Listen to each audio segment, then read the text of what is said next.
Patalok season 2 ये एक ऐसी वेब सीरीज है जिसकी एंडिंग इतनी ज्यादा डिप्रेस्ड है। अगर तुम लोगों ने इस वेब सीरीज को देखा होगा तो तुम्हें पता होगा कि भाई इसमें जो हमारा मेन कैरेक्टर होता है यानी हमारा पुलिस हाथीराम चौधरी, वो जिस केस के लिए इन्वेस्टिगेशन करता है अपने दोस्तों को खो देता है। उस इन्वेस्टिगेशन में मतलब उसके दोस्त मारे जाते हैं। आफ्टर दैट जब वो उस केस को सॉल्व कर लेता है देन उसे ये बात पता चलती है कि वो इस केस को पब्लिक के सामने नहीं ला सकता, क्योंकि जो क्रिमिनल्स है इस केस में अगर वो पब्लिक के सामने आ गया तो पूरी की पूरी नागालैंड यानी जिस कंट्री में ये सारे कांड हुए थे वहां पर तबाही मच जाएगी। मतलब सीधा बोलूं तो इस केस को इन्वेस्टिगेट करने का कोई मतलब ही नहीं था। इसकी एंडिंग इतनी ज्यादा कॉम्प्लेक्स थी कि सीरीज की स्टार्टिंग में जिसपे इन सबको शक होता है वो एक्चुअली निर्दोष होते हैं और जिसपे इन सबको कोई शक नहीं होता वो एक्चुअल विलन जाकर के निकलते हैं। और सबसे बड़ी बात, क्या इसका सीजन 3 भी आने वाला है। एंड अगर तुम लोगों ने इस सीरीज को देखा होगा तो तुम्हें पता ही होगा कि भाई इस सीरीज के लास्ट में कहने का मतलब ये होता है कि कभी कभी अगर कोई इंसान गलत करता है तो उसे समाज के सामने बाहर नहीं लाया जा सकता अगर बहुत ही बड़े फ्रीक्वेंसी में जनता को नुकसान हो रहा है तो। और ये सीरीज ये भी बताती है कि जो बहुत पावरफुल लोग होते हैं ना वो गलतियां करते हैं और गलतियां करके सारे केस को दबा देते हैं और उनके साथ ये पुलिस कुछ भी नहीं कर सकती। तो इसी तरीके से आज हम लोग इस वेब सीरीज की एंडिंग को समझेंगे, तुम्हें एक्सप्लेन करेंगे और एक एक छोटी छोटी चीजों को तुम्हें बताएंगे और ये भी बताएंगे क्या इसका सीजन 3 आने वाला है कि नहीं। तो चलो वीडियो स्टार्ट करते हैं। तो इस सीरीज की एंडिंग वहां से स्टार्ट हो जाती है जब हमारा हाथीराम चौधरी जाता है इस बुढ़े के पास, क्योंकि यही बुढ़ा मेन विलन होता है, इसी ने सारे कांड करवाए होते हैं। तो इस बुढ़े की स्टोरी मैं पहले बताऊं उससे पहले मैं तुम्हें पूरी सीरीज का शॉर्ट ओवरव्यू दे देता हूं कि एक्चुअली इस सीरीज में चल क्या रहा था। इस पूरा का पूरा ये जो केस था वो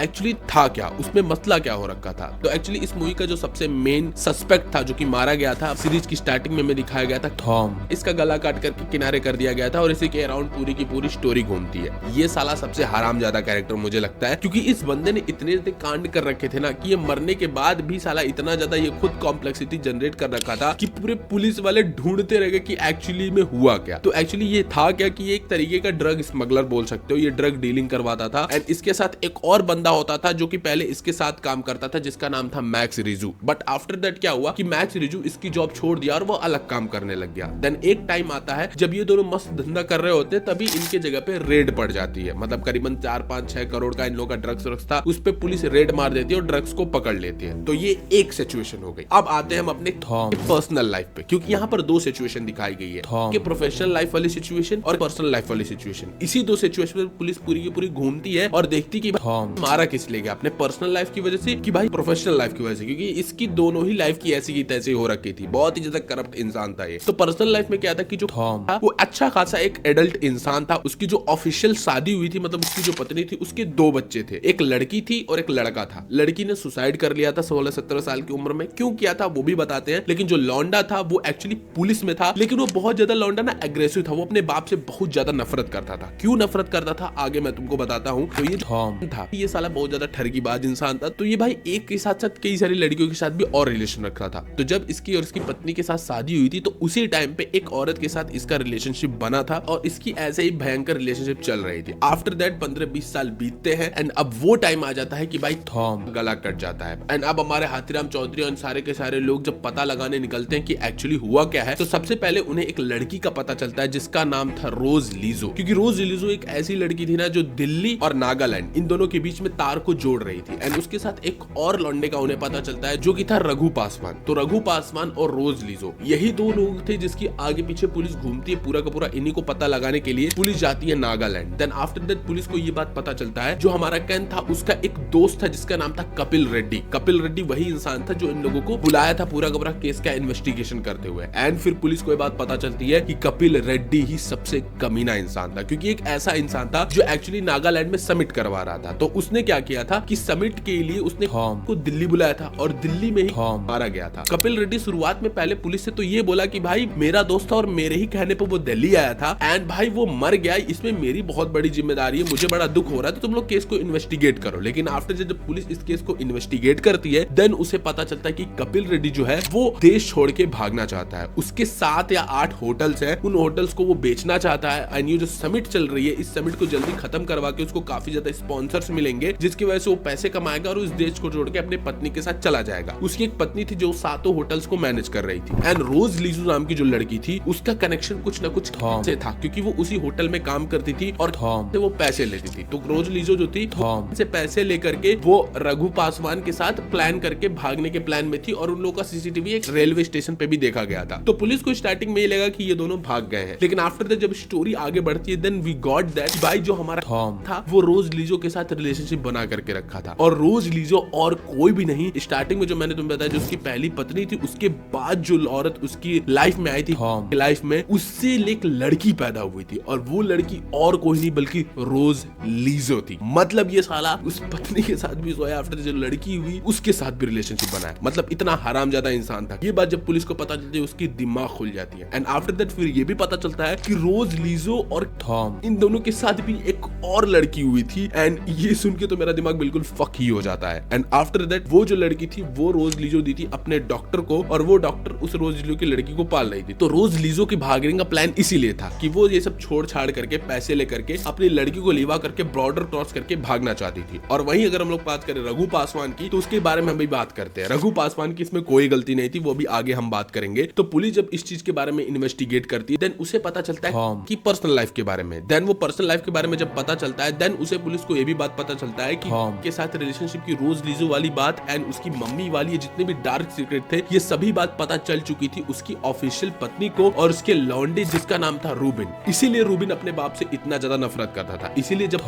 मारा गया तो सबसे पहले शक की सुई रूबिन के ऊपर गई कि भाई यही बंदा है, अपने बाप से बहुत ज्यादा नफरत करता था, इसी ने मारा होगा। लेकिन धीरे धीरे जब हम लोग सीरीज के अंदर पहुंचते तो हमें पता चलता है कि रूबिन तो भाई सबसे ज्यादा इनोसेंट बंदा है। वो तुम्हें फर्स्ट अपीयरेंस में एक गुंडा वाला अपीयरेंस देता है, लेकिन आफ्टर जब हम सीरीज में पहुंचते तो पता चलता है कि इस बंदे की तो कोई भी गलती नहीं है। लेकिन फिर हमें पता चलता है कि स्नाइपर है एक, वो सबको मारते जा रहा है। वो हमारे हाथीराम चौधरी के दोस्त यानी इस बड़े पुलिस कमिश्नर को भी मार देता है। फिर आफ्टर दैट जो नागालैंड में पुलिस वाली होती है उसको भी मार देता है। एंड जैसे जैसे हम आगे बढ़ते हैं देन हमें एक और चीज पता चलती है जिसको मैं अब एंडिंग एक्सप्लेन वाले पार्ट में आता हूँ एक्सप्लेन करने के लिए, इस बुढ़े के बारे में। एंड आफ्टर दैट जब हमारा हाथीराम चौधरी इस बुढ़े के पास जाता है देन हमें पता चलता है कि ये स्नाइपर और कोई भी नहीं बल्कि हमारा थॉम का बॉडीगार्ड होता है, और इनका बॉडीगार्ड ही होता है जो सबको मार रहा होता है एक एक करके। और हमारा हाथीराम चौधरी भाई इसके बॉडीगार्ड को भी मार देता है। एंड आफ्टर दैट जब इस बुढ़े के पास पहुंचता है तो यहाँ से स्टार्ट होती है इसकी एंडिंग एक्सप्लेनेशन। जब वो इस बुढ़े के पास पहुंचता है तो ये बुढ़ा तो हमें मूवी की स्टार्टिंग से ही बहुत ही ज्यादा इनोसेंट दिखाया गया है कि भाई ये मामले को सॉल्व करा रहा है, सब कुछ करा रहा है। तो सबसे पहले हाथीराम चौधरी उसके पास पहुंचता है और कहता है कि भाई आप बताएंगे कि मैं बताऊं कि एक्चुअली शुरुआत से हुआ क्या। तो शुरुआत से कुछ ऐसा हुआ कि को ये बात पता चल गई थी कि जो उसका दोस्त है कपिल रेड्डी, उसने ही उसका जो माल था ड्रग वाला माल था जो मैंने स्टार्टिंग बताया मैक्स रिजो के साथ, कपिल रेड्डी ने ही पकड़वाया था। क्यों? क्योंकि उसका भी एक रीजन था। रीजन ये था जो था उसको थोड़ी फाइनेंशियल सपोर्ट चाहिए थी, तो उसके ड्रग का माल पकड़ा गया था जिसके लिए इनके पास ना थोड़ा पैसे की कमी हो गई थी। इसीलिए यहाँ पर कपिल रेड्डी ने बोला था कि भाई तुम मेरे पास आ जाओ दिल्ली में इस समिट के लिए, तुम्हें काफी ज्यादा पैसे मिल जाएंगे। मतलब कपिल रेड्डी को सबसे पहले उसका ड्रग्स पकड़वाना था और कपिल रेड्डी को ये बात पता थी कि अगर जब तक मैं इसका कुछ करवाऊंगा नहीं तब तक साला इस समिट में आएगा नहीं। इसीलिए कपिल रेड्डी ने अंदर से ही सारा सपोर्ट निकलवा करके उसके ड्रग्स को पकड़वा दिया और थोड़ी फाइनेंशियल पैसों के लिए रेडी हो गया दिल्ली आने के लिए उस नागालैंड समिट के लिए। एंड आफ्टर नागालैंड समिट के लिए आ गया, और जो एक्चुअली नागालैंड समिट थी वो नागालैंड वालों के लिए काफी अच्छी डील थी क्योंकि उसमें नागालैंड के लोगों की भी भलाई हो रही थी, क्योंकि उसमें काफी ज्यादा रिजर्वेशन था एंड उसमें नागालैंड के देश का थोड़ा विकास वाला भी कानून था। तो आफ्टर दैट वहां पर दिल्ली के होटल में पहुंचता है अपने दोस्त यानी कपिल रेड्डी के होटल में। देन उस टाइम उसे फोन पे पता चलता है कि भाई वो और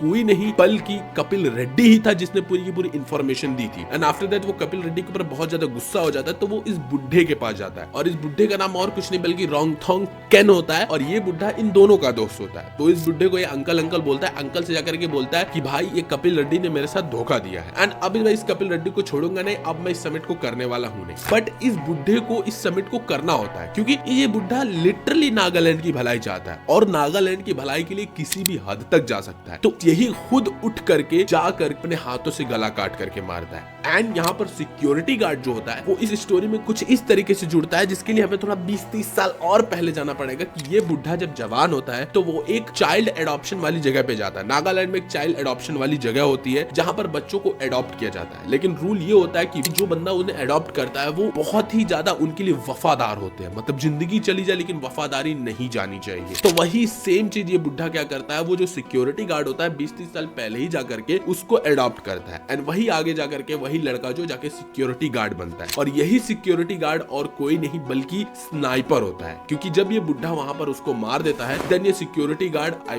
सिक्योरिटी गार्ड मुझे नहीं बोलना चाहिए, मतलब प्रोटेक्टर बोल सकते हैं, बॉडी गार्ड बोल सकते हैं, यस आफ्टर द का बॉडी गार्ड बनता है। लेकिन ये बंदा तो इस बुढ़े के लिए वफादार होता है। आफ्टर जब इस बुढ़ा को मार देता है, देन ये इस बॉडीगार्ड को बुलाता है। ये बॉडीगार्ड और ये मिल करके दोनों इसके गले काट को किनारे कर देते हैं, और यही जो गार्ड होता है वो जा करके फिर आगे स्नाइपर बनता है अपने इस बुढ़े के सारे काम को छुपाने के लिए। फिर यही रोज लिजो मरवाने की साजिश करता है, और ये हमारे हाथीराम चौधरी के मतलब एसीपी दोस्त को मरवाता है, और फिर नागालैंड की ये जो और एक पुलिस होती है उसको भी यही मारता है। और जितने भी लोगों को मारने वाला काम होता है वो यही गार्ड करता है, और यही वो स्नाइपर होता है जो एक एक करके सारे के सारे सबूत को मिटा रहा होता है। लेकिन हाथीराम चौधरी को ये बात पता नहीं होती उस वक्त को इसने नहीं बल्कि गार्ड ने मारा है। लेकिन आफ्टर ये बुड्ढा खुद बताते कि उस गार्ड नहीं बल्कि मैंने मारा था, और वो गार्ड मेरा बेटा है एक तरीके से, क्योंकि मैंने उसे अडॉप्ट किया था, इसीलिए वो ये चीज कर रहा था। खैर हाथीराम चौधरी ने उस गार्ड को तो पहले ही मार दिया था, लेकिन हाथीराम चौधरी उस बुड्ढे से ये चीज बोलता है कि आपने ये चीज आखिर क्यों पता है, आपके ये चीज करने की वजह से पूरे के पूरे लोगों की जिंदगी खराब हो गई है, मेरे कई सारे दोस्त मारे गए। एंड वो बुड्ढा वहां पर ये रिप्लाई करता है कि भाई नागालैंड की समिट को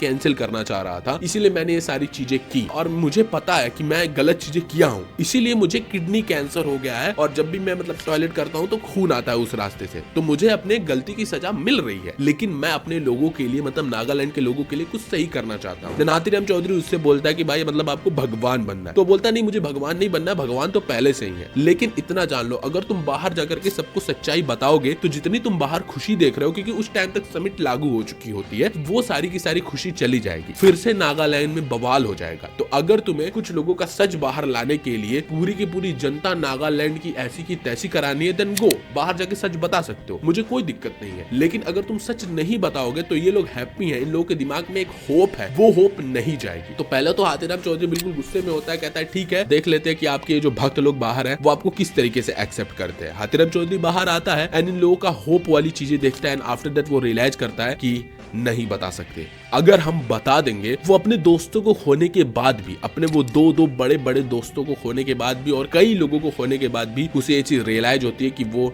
नहीं बता सकता। एंड आफ्टर दैट वो यही डिसीजन लगता है कि भाई होप में लोग नागालैंड पूरा रह रहा है तो इसलिए छोड़ते हैं। एंड यही रीजन होता है कि उसे पूरा का पूरा केस सॉल्व होने के बाद भी उसे ये रियलाइज होता है कि वो इस सच को बाहर नहीं ला सकता, उसकी मजबूरी है। इसीलिए भाई इतने बड़े बड़े विलन, मुझे सबसे बड़ा विलन कपिल रेड्डी, वो पूरा का पूरा बच जाता है, ये पूरा बुढ़ा बच जाता है। लेकिन हाँ बाकी गार्ड जो सबको मारा होता है, ये जो स्नाइपर होता है उसको तो हमारा हाथीराम चौधरी मार देता है, बट ये जो बड़े बड़े विलन होते हैं वो क्लियरली बच जाते हैं। आफ्टर दैट हाथीराम चौधरी आ जाता है गांव में, लेकिन अभी भी एक गुत्थी सॉल्व नहीं हुई होती है कि रोज लीजो का तो पता चल गया होता है, लेकिन उसके साथ जो रघु पासवान होता है उसके बारे में कुछ पता नहीं चल रहा होता है, क्योंकि सीरीज की स्टार्टिंग में रघु पासवान की जो बीवी होती है वो अपने बच्चों को लेकर के हमारे हाथीराम चौधरी के पास आती है, वो ढूंढवाने के लिए रघु पासवान को। तो रघु पासवान की बीवी भी मर जाती है ट्रैफिक एक्सीडेंट में, और रघु पासवान का पता भी नहीं चलता, जिसकी वजह से उसका जो बेटा होता है वो हमारे हाथीराम चौधरी के घर पे होता है, एंड उसकी दादा दादी आती है उसको ले जाने के लिए। इसलिए जब हाथीराम चौधरी घर पे आता है एंड वो लड़के को लेके जा रहे होते हैं, तो वहां पर उन सबके साथ एक बंदा होता है और एक ऑटो खड़ी होती है उसके घर के बाहर, एंड वो उस ऑटो के बाहर नेम देखता है कि दोस्ती बनी रहनी चाहिए। वो चीज उसके दिमाग में फीड हो जाती है हाथीराम चौधरी के दिमाग में। एंड जब वो जाता है बुड्ढा बुड्ढी को देखता है, बुड्ढा बुड्ढी अपनी दिक्कतें बताते हैं कि भाई उनका बेटे का अभी तक पता नहीं चला है, और हाथीराम चौधरी को भी कंफ्यूजन हो रहा होता है कि भाई सारी गुत्थी तो सॉल्व हो गई है, तो रघु पासवान का वो गुत्थी नहीं सॉल्व हो पा रही है। देन आफ्टर जब वो बात कर रहा होता है तो वही दूसरे वाले लौंडे का रिएक्शन देखता है जो उस बुड्ढा बुड्ढे के साथ आया होता है, एंड उसके लौंडे से कुछ इस पे शक लगता है। देन वो क्या करता है, वापस से उसी सीसीटीवी कैमरे फुटेज को देखता है जिस कैमरे फुटेज को